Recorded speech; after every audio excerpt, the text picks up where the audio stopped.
Hello നമസ്കാരം. Santhosh Kumar.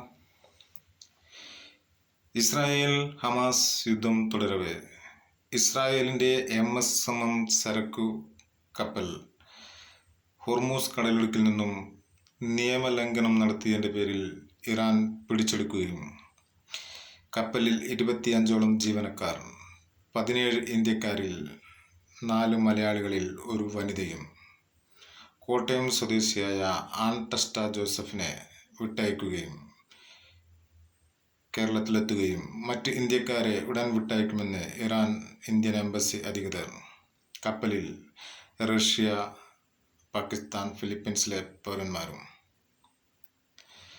Iran നടത്തിയത് അന്താരാഷ്ട്ര നിയമങ്ങളുടെ ലംഘനമെന്ന് ബ്രിട്ടനും US-ഉം. കപ്പലുടൻ വിട്ടു നൽകണമെന്ന് ബ്രിട്ടൻ. ഇറാനിൽ നിന്നും ഇസ്രായേലിലേക്കുള്ള 1700 കിലോമീറ്റർ ദൂരം ഇറാനിൽ നിന്നും നേരിട്ട് 300-ലധികം മിസൈലുകളും ഡ്രോണുകളും വിക്ഷേപിച്ച ഇറാൻ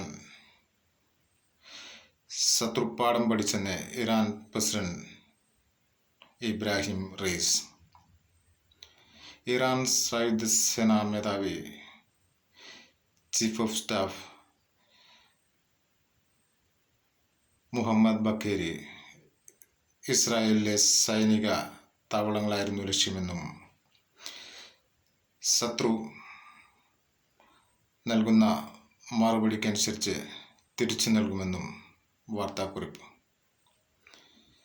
ഉചിതമായ സമയത്ത് ഉചിതമായ മറുപടി നൽകുമെന്ന് ഇസ്രായേലും. പോർച്ചുഗീസിൻ്റെ പതാകയുടെ മുദ്രയുള്ള കപ്പൽ പ്രതിഷേധമറിയിച്ച് പോർച്ചുഗീസും. ഇറാൻ്റെ അയൽരാജ്യമായ UAE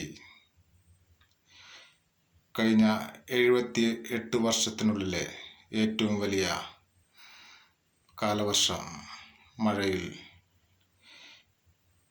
കനത്ത നാശനഷ്ടങ്ങൾ. UAEയുടെ വിമാനത്താവളങ്ങൾ അടച്ചിടുകയും റോഡുകളിലും കടകളിലും വെള്ളം കയറുകയും വാഹനങ്ങൾക്ക് വൻതോതിൽ നാശനഷ്ടങ്ങൾ സംഭവിക്കുകയും. എൻ്റെ വീഡിയോകൾ കൂടുതൽ കാണുന്നതിന് വേണ്ടി ലൈക്ക് ചെയ്യുക, ഷെയർ ചെയ്ത് സബ്സ്ക്രൈബ് ചെയ്ത് സഹകരിക്കുക.